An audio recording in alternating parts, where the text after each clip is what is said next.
Everyone, स्वागत है आप सभी का लर्न एंड फन के कॉमर्स के हमारे इस चैनल पर। This is your educator Ujjwala पुंज। और बच्चों, आज की क्लास में लेकर आ गई हूँ हमारे क्लास 12th के बच्चों के लिए।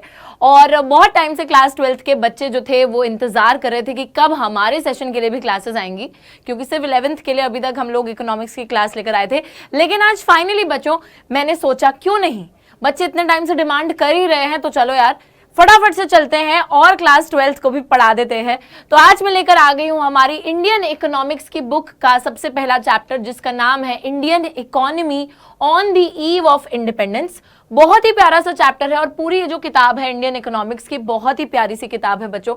इस किताब के अंदर बेसिकली सिर्फ और सिर्फ भारत देश की अर्थव्यवस्था पर फोकस किया गया है और बताया गया है कि इंडियन इकोनॉमी, जैसे जब हम लोगों को आजादी मिलती है 1947 में, उस टाइम पर क्या हाल था, उसके बाद हम लोगों ने कौन कौन से रिफॉर्म्स करे जिससे कि हमने अपनी इकोनॉमिक कंडीशन को इंप्रूव करा, और इकोनॉमिक कंडीशन किस हद तक इंप्रूव हो पाई है, क्या क्या रिफॉर्म्स हम लेकर आए हैं, क्या क्या बदलाव उसमें आए हैं। तो basically in this whole book we are gonna talk about the Indian economy.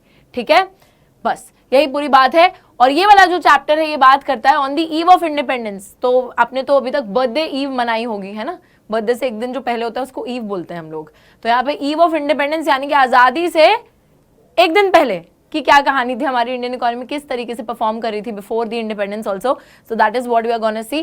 फटाफट से हमारी क्लास को चालू करते हैं। और यहां पर सबसे पहली चीज आती है, there was a low level of economic development under the colonial rule.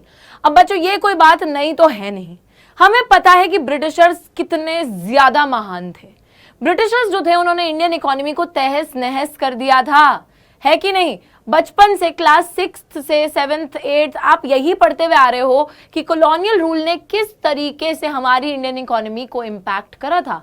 बहुत सारे चैप्टर्स हमने बचपन में पढ़े थे यार, जहां पर हमने देखा था कि कॉलोनियल गवर्नमेंट इंडिया में आई तो थी एज अ ट्रेडर की तरह आई थी, है ना। कॉलोनियल गवर्नमेंट गलत बोल रही हूँ, हम बोल सकते हैं जो ब्रिटिशर्स थे वो इंडिया में एज अ ट्रेडर आए थे, सिर्फ ट्रेड करने के लिए आए थे। उनको यहाँ पे बाकी बहुत सारे और यूरोपियंस दिखे जो कि इंडिया में ट्रेड कर रहे थे। Finally they eliminated all the competition. ठीक है, कंपटीशन वगैरह एलिमिनेट करने के बाद वो एक तरीके से सोल ट्रेडर भी बन गए और भारत पर राज भी करने लग गए। अब भारत पर राज करने तक तो चलो ठीक था, ठीक तो वो भी नहीं था, पर वहां तक तो तब भी सिचुएशन थोड़ी कंट्रोल में थी। But then what they did was, उन्होंने हमारी इकोनॉमी को तहस नहस कर दिया। यहाँ के जितने भी लोग थे बच्चों, जितने भी प्रोफेशनल्स थे, उनकी कमाई खा गए लोग। ये सिर्फ अपने बारे में सोचते थे, अपने सेल्फिश गोल, अपने देश के बारे में सोचते थे, और इंडिया को सिर्फ ये यूज करते थे अपने मोटिव्स को पूरा करने के लिए, अपने पैसे के लिए यूज करते थे, अपने फायदे के लिए यूज करते थे। So they did all that. But यहाँ पर बात की जा रही है कि ब्रिटिश रूल के तहत या कॉलोनियल रूल के तहत एक लो level of economic development India में देखा जाता है। लो लेवल ऑफ इकोनॉमिक डेवलपमेंट का मतलब है कि हमारी जो आर्थिक रूप से जो विकास है वो काफी खराब था, विकास हो नहीं रहा था, बहुत कम हो रहा था। Now see, India had an independent economy before the advent of the British rule. Though agriculture was the main source of livelihood for most of the people, yet the country's economy was characterized by various kinds of manufacturing activities. It was particularly well known for its handicraft industries in the field of cotton, textiles, silk textiles, metal, precious stoneworks, etc. And these products enjoyed a worldwide market based on the reputation of the fine quality of material used and the high standards of craftsmanship seen in all imports from India. Ma'am, ये तो आपने read कर दिया। हाँ भाई, read करा है। अब मैं आपको समझाती हूँ कि पूरे जो हमने अभी तक पढ़ा, जो रीड करा अंग्रेजी में, इसका मतलब क्या है। सिंपल सी चीज है यार कि इंडिया, जब तक ब्रिटिशर्स भारत में नहीं आए थे तब तक इंडिया का हाल बहुत अच्छा था। मतलब बच्चों, इंडिया की इकोनॉमी एक इंडिपेंडेंट इकोनॉमी थी। हम लोग एक तरीके से अर्थव्यवस्था के मामले में बिल्कुल आजाद थे, एंड इंडिया बहुत अच्छे से परफॉर्म कर रहा था economically, because there were a lot of people, बहुत से लोग थे हमारे जो कि एग्रीकल्चर में एंगेज थे। तो इसको क्या बोलते हैं, इंडिया एक एग्रेरियन इकोनॉमी था। इंडिया एक की इकोनॉमी एक एग्रेरियन इकोनॉमी थी। That means the maximum number of people जो थे, they were involved in agriculture and related activities. Primary sector में मैक्सिमम लोग काम करते थे, जीवन यापन जो है उनका वहीं से चलता था, पैसे वो लोग वहीं से कमाते थे। ठीक है, सो agriculture was the main source of livelihood for most of the people. yet the country's economy was characterized by various kinds of manufacturing activities. फिर भी कंट्री की जो इकोनॉमी थी, कंट्री की जो अर्थव्यवस्था थी, उसमें और भी एक्टिविटीज होती थी. ऐसा नहीं था कि सभी लोग एग्रीकल्चर करें. Maximum people were involved in agriculture, but except that there were a lot of people. और बच्चों, इंडिया ना जाना जाता था इस चीज के लिए, इंडिया मशहूर था इस चीज के लिए, अपनी हैंडीक्राफ्ट इंडस्ट्रीज के लिए. तो भारत का जो कपास का कपड़ा होता था, यानी कि कॉटन का कपड़ा होता था, जो सिल्क का कपड़ा होता था, दुनिया भर में मशहूर था. हमारा जो मेटल, स्टोन वर्क, पत्थर से जो हम लोग काम करते थे, धातु का जो हम लोग काम करते थे, तो वो सारी चीजें काफी ज्यादा वर्ल्ड फेमस हुआ करती थी उस टाइम पर. ठीक है, वर्ल्ड मार्केट इनकी हुआ करती थी, बिकॉज एक क्वालिटी प्रोडक्ट इंडिया वाले बनाकर देते थे. तो हमारे जो क्राफ्ट्समैन थे, they used to like work really hard, हाथ से बनाते थे हर चीज को. कपड़े जो बनते थे, कॉटन के हों चाहे सिल्क के हों या फिर पत्थर का जो काम है, वर्ल्ड वाइड काफी ज्यादा मशहूर था.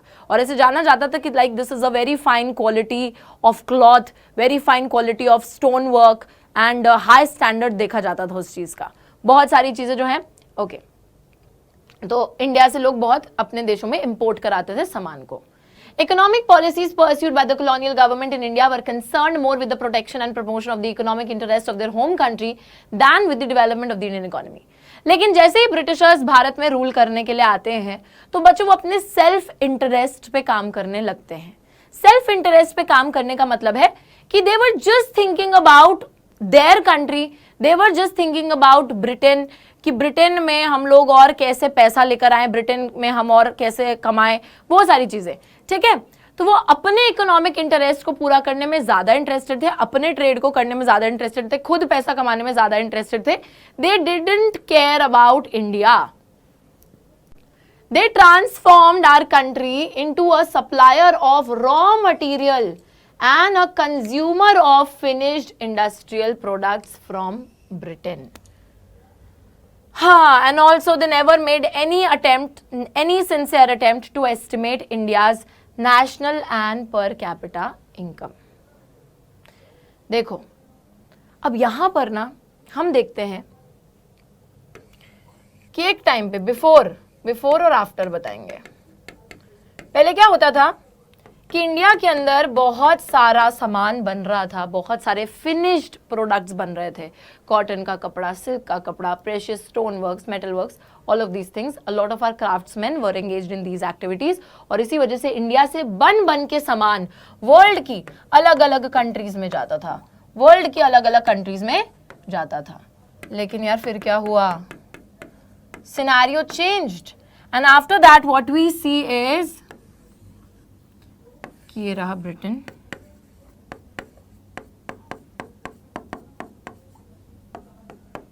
और ये रहा इंडिया.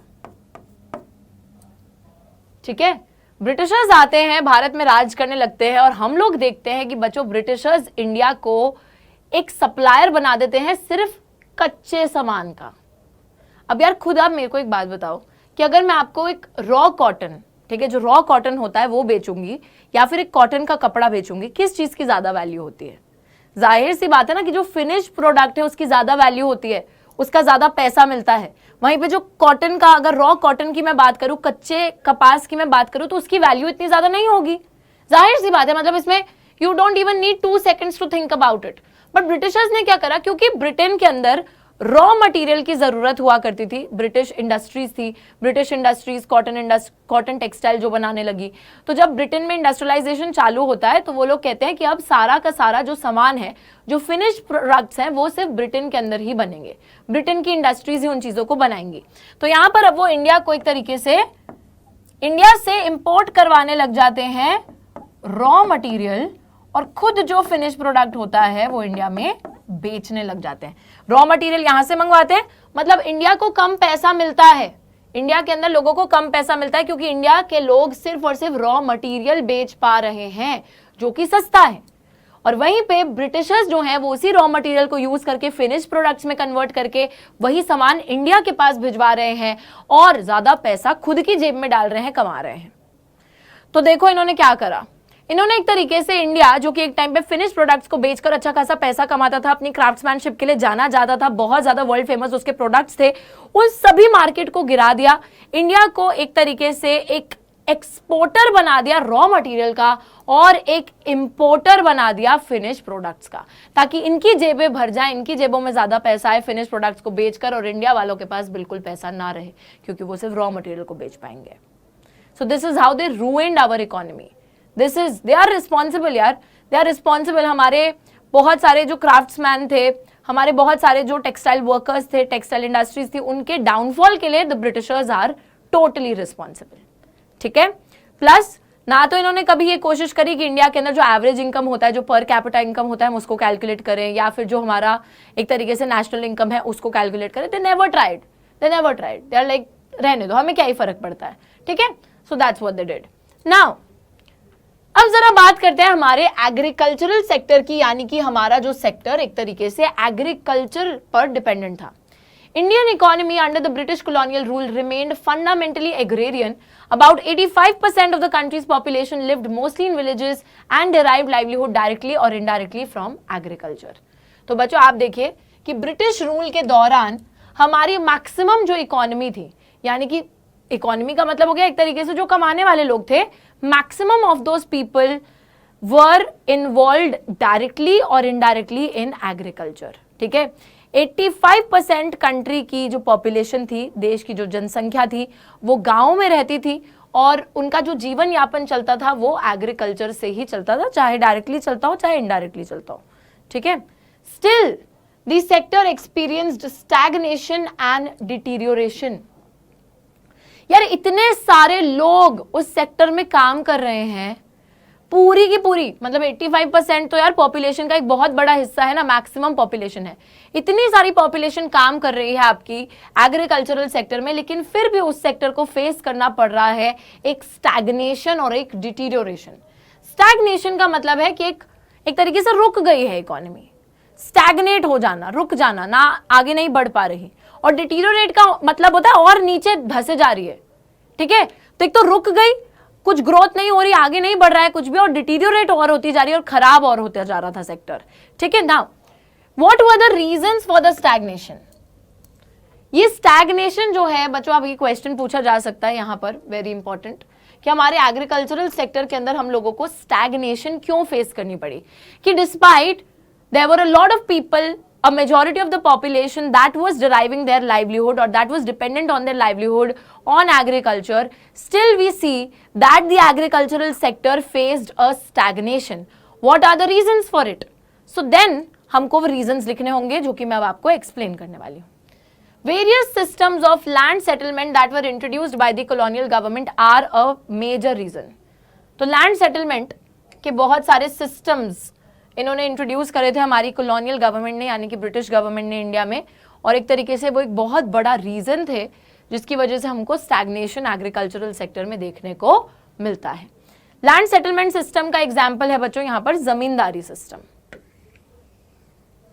देखो जमींदार पता है, जमींदार कौन होता है? जमींदार जिसके पास जमीनें होती हैं, ओनरशिप होती है जमीनों की। जमींदारी सिस्टम के तहत होता क्या था कि profit out of the agriculture went to the zamindars instead of the cultivators. Interest of the zamindars was only to collect the rent regardless of the economic condition of the cultivators. This led to misery. This led to a lot of, we can say, a very bad situation. हो क्या रहा था बच्चों जमींदारी system के तहत, जैसे ये एक जमींदार हैं, इनका नाम मान लेते हैं ए। इनके तहत जैसे ये सपोज ये 4 जमीनों को ओन करते हैं। ठीक है, हर जमीन पर काम करने वाले हैं हमारे फार्मर्स, यानी कि हमारे कल्टिवेटर्स। होता क्या है कि जितना भी प्रॉफिट, अब देखो असल में काम कर रहा है कल्टीवेटर, दिन रात मेहनत करके फसल को उगा रहा है हमारा कल्टीवेटर, यानी कि हमारा फार्मर, किसान। लेकिन अल्टीमेटली जो प्रॉफिट एग्रीकल्चर से आ रहा है वो प्रॉफिट जा रहा है हमारे जमींदार के पास। ठीक है, अब बच्चों जमींदार एक और हरकत करते थे, जमींदार बोलते थे कि एक कल्टीवेटर अगर उनकी जमीन पे काम कर रहा है तो उससे किराया भी लेते थे। अब किराया लेते टाइम वो ये नहीं देखते थे कि यार उस कल्टीवेटर की, उस किसान की जो हालत है, जो कंडीशन है इकोनॉमिकली, वो कितनी ज्यादा बदतर है, कितनी ज्यादा बुरी है। So they never used to consider that, they never used to take into account कि how the cultivator is managing to pay him the rent, how the cultivator is managing with the meager income that the cultivator is earning. उनको इस चीज की कोई परवाह ही नहीं थी। और ये जमींदारी सिस्टम एक तरीके से एक बहुत बड़ा प्रॉब्लम था कि हमारे एग्रीकल्चरल सेक्टर में एक स्टैग्नेशन फेस की जा रही थी, एक बहुत बदतर स्थिति आ गई थी। ठीक है, सो याद रखिएगा कि सारा जो प्रॉफिट होता था जमीनों का वो कल्टीवेटर के पास नहीं बल्कि जमींदार के पास जाता था। प्लस वो जमींदार इतना रूथलेस था, इतना मतलब कैजुअल उसका एटीट्यूड था कि उसको कोई मतलब ढेले का फर्क नहीं पड़ता था कि अगर कल्टीवेटर जो है वो किस बुरे हालात में उसको जो है रेंट पे कर रहा है, वो सिर्फ अपने रेंट को लेने से मतलब रखता था। That's it. अब यार यहाँ पर एक और चीज है कि जमींदार भी मजबूर था। जमींदार क्यों मजबूर था? क्योंकि the revenue settlement system was responsible for the जमींदार अडॉप्टिंग सच एन एटीट्यूड। जमींदार पे भी एक दिक्कत थी। जमींदार को क्या देना होता था? रेवेन्यू देना होता था। किसको रेवेन्यू देना होता था? ब्रिटिशर्स को रेवेन्यू देना होता था। सो ऐसा बोला जा रहा है कि जो जमींदार के बारे में आप बुरा भला बोल रहे हो ना कि जमींदार तो रेंट लेता ही लेता था कल्टीवेटर से, बिल्कुल सोचता भी नहीं था कि कल्टीवेटर किन बुरे हालातों में उस रेंट को पे कर रहा है। तो इसके पीछे की दिक्कत है revenue settlement system. Dates for depositing specified sums of revenue were fixed, failing which the zamindars were to lose their rights. अब जो कॉलोनियल गवर्नमेंट थी वो जमींदार से एक तरीके से रेवेन्यू लेती थी अगर, और डेट फिक्स करती थी कि भाई मतलब सपोज फॉर एग्जांपल कि मैंने ब्रिटिश गवर्नमेंट ने जमींदार को बोल दिया कि तुम्हें ना 5,000 रुपए रेवेन्यू देना है और 10 तारीख तक ही देना है रेवेन्यू। ठीक है, तो अगर तुम नहीं करोगे उस डेट पर पे, उस डेट तक पे नहीं करोगे तो तुम्हारे को जितने भी राइट्स दे रखे, जितने भी अधिकार दे रखे, जो भी पावर दे रखी है वो सारी तुमसे छीन ली जाएगी। तो यहाँ पे अल्टीमेटली 3 चीजें चल रही थी। कॉलोनियल गवर्नमेंट जो थी, कॉलोनियल गवर्नमेंट एक तरीके से जमींदार से ले रही थी रेवेन्यू, और जमींदार जो है वो हमारे कल्टीवेटर से ले रहा था रेंट। ठीक है, तो इस तरीके से चीजें काम कर रही थी। अब कल्टीवेटर बेचारा, उसके पास तो उसकी तो स्थिति बहुत ही बुरी है क्योंकि ना तो उसको मतलब पैसा मिल रहा है, ना तो उसको प्रॉफिट मिल रहा है जो वो काम कर रहा है, पैसा उसके पास है नहीं, रेंट उसको और देना पड़ रहा है। पर जमींदार भी मजबूर है क्योंकि जमींदार को भी रेंट की रिक्वायरमेंट है, क्योंकि अगर जमींदार को रेंट नहीं मिलेगा तो जमींदार अपनी जो रेवेन्यू रिक्वायरमेंट है कॉलोनियल गवर्नमेंट के पास, तो उसको कैसे पूरा करेगा। ठीक है, तो उसको भी रेवेन्यू भरना है, कॉलोनियल गवर्नमेंट को रेवेन्यू देना है। सो दैट इज वाई वो जमींदार भी मजबूर है, उसको ऐसा रूथलेस एटीट्यूड लाना पड़ेगा बिकॉज उसको एक तरीके से अपना रेवेन्यू रिक्वायरमेंट पूरा करके देना पड़ेगा, नहीं तो उसके जो अधिकार हैं वो सब छिन जाएंगे। ठीक है, तो ऐसा बुरा सा सिस्टम चल रहा था जिसकी वजह से हम बोल सकते हैं कि एग्रीकल्चरल सेक्टर में एक डिटीरियोरेशन और स्टैग्नेशन आ रही थी। साथ ही में एक और रीजन है low levels of technology, lack of irrigation facilities and negligible use of fertilisers. तो ये हमारे एक तरीके से टेक्नोलॉजिकल रीजंस हो गए कि एक तो टेक्नोलॉजी उतनी अच्छी नहीं थी जिससे कि एग्रीकल्चरल प्रोडक्शन को एक्सपैंड किया जा सके। लैक ऑफ इरिगेशन फैसिलिटीज, यानी कि बच्चों जो पानी देने की सुविधाएं होती हैं खेतों में, अब ऑब्वियस सी बात है कि आपको फसल उगानी है, so you should have a proper irrigation facility also. हिसाब से पानी देना पड़ता है फसल को, राइट? ऐसा नहीं है कि इससे पानी लेके बाल्टी उड़ेल दो, वो भी नहीं कर सकते। तो एक प्रॉपर अमाउंट में पानी जो है देना पड़ता है, तो उनकी फैसिलिटीज भी कम थी। साथ ही में नेग्लिजिबल यूज ऑफ फर्टिलाइजर्स, तो फर्टिलाइजर्स जो कि जमीन की फर्टिलिटी को इंप्रूव कर सकते हैं और ज्यादा उसको उपजाऊ बना सकते हैं, तो वो भी अवेलेबल नहीं थे। तो इन सब दिक्कतों की वजह से भी हमारे एक तरीके से एग्रीकल्चरल सेक्टर ग्रो नहीं कर पा रहा था, डेवलप नहीं कर पा रहा था और एक स्थिर हो गया, मतलब हम बोल सकते हैं कि रुक गया था। It was not moving ahead. ठीक है, although so many people were working in that sector, इतने ज्यादा लोग काम कर रहे हैं लेकिन फिर भी प्रोडक्टिविटी बढ़ नहीं पा रही। अब मेजर प्रॉब्लम आप लोगों ने पढ़ा भी होगा यार, ये चीज हमने बचपन में भी पढ़ी है। तो ऐसी स्थिति को क्या बोलते हैं? डिसगाइज्ड अनएम्प्लॉयमेंट, है ना? This is something we have already learned. Disguised unemployment का मतलब क्या होता है कि जब एक तरीके से एक जगह पर बहुत मतलब इतने लोगों की जरूरत है नहीं, लेकिन फिर भी लोग बहुत सारे काम कर रहे हैं, राइट? कि एक फील्ड में सपोज 2 लोगों की जरूरत है बट 5 लोग काम करे जा रहे हैं। लग रहा है कि सब एम्प्लॉयड हैं but ultimately this is the kind of unemployment that you are not able to see. ठीक है, तो that is the disguised unemployment. तो एक तरीके से ये बहुत ज्यादा पाई जाती है हमारे, हम बोल सकते हैं एग्रीकल्चरल सेक्टर में, आज भी पाई जाती है। तो उस टाइम की तो स्थिति बहुत खराब थी, तो वहां तो पाई जाती ही थी। चलो, some evidence of a relatively higher yield of cash crops in certain areas of the country due to the commercialization of agriculture. अब बच्चों हम लोग देखते हैं कि कुछ हमारे ऐसे किसान थे जो कि कैश क्रॉप्स उगाने लग गए थे. कैश क्रॉप्स का मतलब है कि ऐसे क्रॉप्स जो सिर्फ और सिर्फ पैसा कमाने के लिए, हायर प्रॉफिट कमाने के लिए उगाए जाते हैं, जैसे कि जूट हो गया, हम बोल सकते हैं जूट हो गया, कॉफी हो गई, टी हो गई. सो ये सब जो क्रॉप्स हैं जिनको सोली इस पर्पस के लिए उगाया जाता था कि यार हम इसको फसल को उगा के बहुत सारा पैसा कमाने वाले हैं. तो बहुत जगह पे ये देखा जाता है कि लोग फूड क्रॉप्स को छोड़कर, खाने की जो फसल है उसको छोड़कर कैश क्रॉप्स पे शिफ्ट हो गए थे due to the commercialisation of agriculture. Agriculture को एक कमर्शियल एक्टिविटी की तरह देखा जाने लग गया था कि इस एक्टिविटी को परफॉर्म करके हमें बहुत सारा प्रॉफिट कमाना है, बहुत सारा पैसा कमाना है. So that is why a lot of our farmers shifted to the production of cash crops. So instead of producing food crops, they were producing cash crops which were ultimately used by the British industries back home. But यार यहाँ पे दिक्कत ये थी कि आपने cash crops पे तो शिफ्ट करा, बट यहाँ पर भी आपने ब्रिटिशर्स का फायदा कर दिया, क्योंकि कैश क्रॉप्स इंडिया में लोग उतना कंज्यूम नहीं करते थे. ये सारे के सारे कैश क्रॉप्स ब्रिटिशर्स को एक्सपोर्ट कर दिए जाते थे. ठीक है, ब्रिटेन में एक्सपोर्ट कर दिए जाते थे, वहां पहुंचा दिए जाते थे. तो ब्रिटिश इंडस्ट्रीज की मदद हो रही थी इस कैश क्रॉप की प्रोडक्शन से. Alright, despite some progress made in irrigation, India's agriculture was starved of investment in terracing, flood control, drainage and the desalinisation of the soil. अब थोड़ा बहुत अगर प्रोग्रेस इरिगेशन सिस्टम में आता भी है तो भी देखो कितने प्यार से, मतलब इन्होंने वो लाइन लिखी हुई है कि India's agriculture was starved of. Starved of का मतलब है कि भूखा था इंडिया का एग्रीकल्चर, कि उसको ये सारी चीजें मिल नहीं रही थी. क्या नहीं मिल रहा था उसको? तो इंडियन एग्रीकल्चर को इन्वेस्टमेंट नहीं मिल रही थी, पैसा नहीं लगाया जा रहा था उन चीजों पर जिससे कि एग्रीकल्चरल कंडीशन को इंप्रूव की जा सकती है, जैसे कि टेरेसिंग. अब बच्चों टेरेसिंग का आपको कॉन्सेप्ट पता होगा कि जब हम ऐसे एक तरीके से टेरेसेस क्रिएट करते हैं, है ना, ताकि हम और एग्रीकल्चर कर सकें और वाटर फ्लो को कंट्रोल कर सके, तो वो सारी चीजें, है ना. तो टेरेसिंग में पैसा नहीं लगाया जा रहा था. फ्लड कंट्रोल, बाढ़ को कंट्रोल करने में पैसा नहीं, क्योंकि देखो बाढ़ और ये सारी जो चीजें होती है एक तरीके से एक प्राकृतिक आपदा है जो कि कभी भी आके आपकी बनी बनाई फसल बिगाड़ सकती है. ठीक है, ड्रेनेज फैसिलिटीज, ढंग से ड्रेन वगैरह हो जाए, पानी and all of those things. Desalinisation of the soil, soil के अंदर जो सॉल्ट कंटेंट होता है उसको हटाने के ऊपर.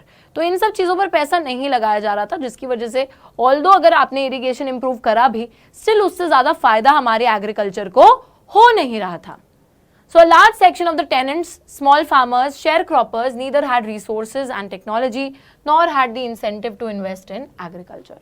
सो यहाँ पे बोला जा रहा है कि बहुत ज्यादा हमारे जो टेनेंट्स थे, टेनेंट्स का मतलब है ऐसे लोग जो फार्मर्स किराए पे जमीन लेके खेती कर रहे थे.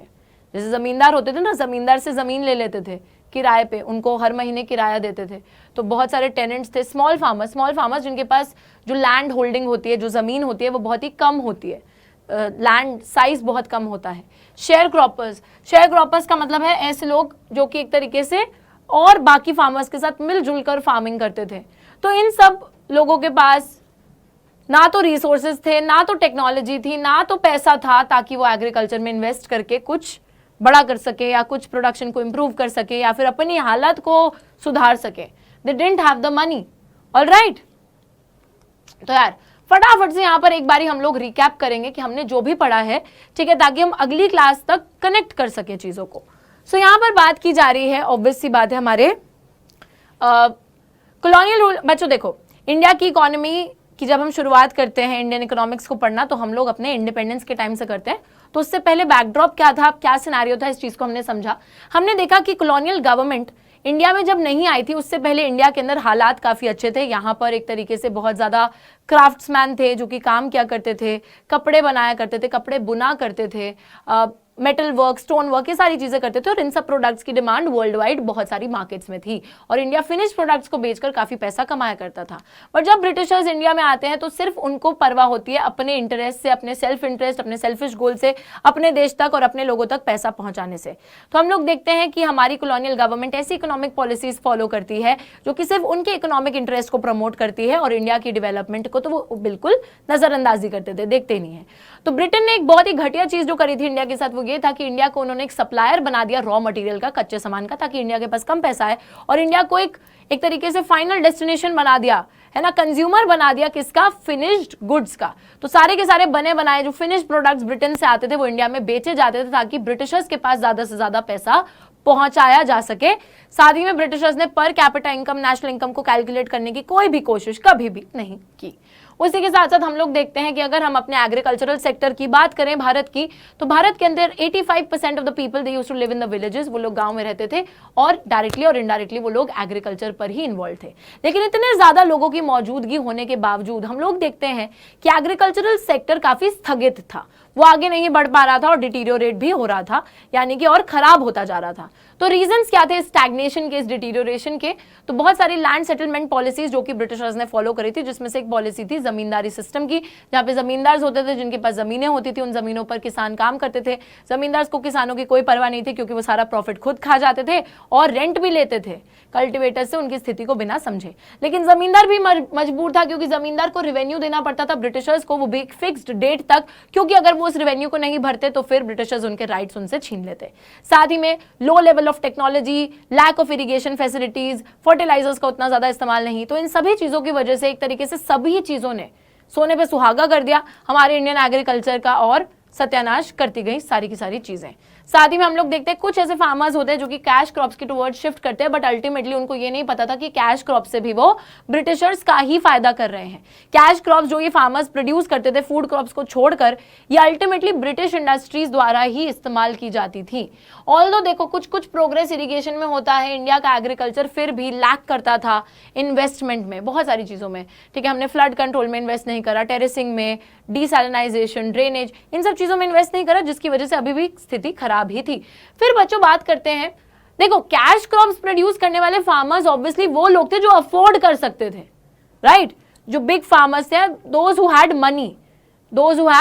Money to invest. But we see that there was a large share of tenants, small farmers and sharecroppers. तो बहुत से ऐसे फार्मर्स थे जो कि टेनेंट्स थे, जो कि किराए पर जमीन लेके खेती क्या करते थे। स्मॉल फार्मर्स यानी कि उनके पास उतनी जमीनें होती नहीं थी, या फिर शेयर क्रॉपर्स यानी कि जो बाकी फार्मर्स के साथ मिलकर खेती क्या करते थे। तो इन सब फार्मर्स के पास ना तो रिसोर्सेज थे, ना तो संसाधन थे, ना तो इनके पास वो तकनीकें मौजूद थी कि ये जो है एग्रीकल्चर में उतना इन्वेस्ट कर सकें। ठीक है, that is why Indian agriculture और इंडियन इकोनॉमी की स्थिति काफी ज्यादा बदतर हमको यहां पर देखने को मिलती है। ठीक है, तो इस चैप्टर में हम लोग अगली क्लास में आगे बढ़ेंगे। आप लोगों को कैसी लगी इंडियन इकोनॉमिक्स की हमारी क्लास, जरूर हमें कमेंट्स में बताइएगा बच्चों। और नेक्स्ट क्लास में हम लोग इसी चैप्टर को कंटिन्यू करेंगे, but please make sure that you read the chapter. जहां तक मैंने आपको समझाया है, जहां तक मैंने आपको पढ़ाया है, तो इसको रीड जरूर कीजिएगा। इस वीडियो को लाइक जरूर कीजिएगा, अपने दोस्तों तक पहुंचाइएगा, उनके साथ भी शेयर कीजिएगा जो कि 12th क्लास में आपके साथ पढ़ते हैं और जिन्होंने इकोनॉमिक्स ले रखी है, तो उन तक भी पहुंचाइएगा। And I will see you guys in the next class. Take care and bye bye.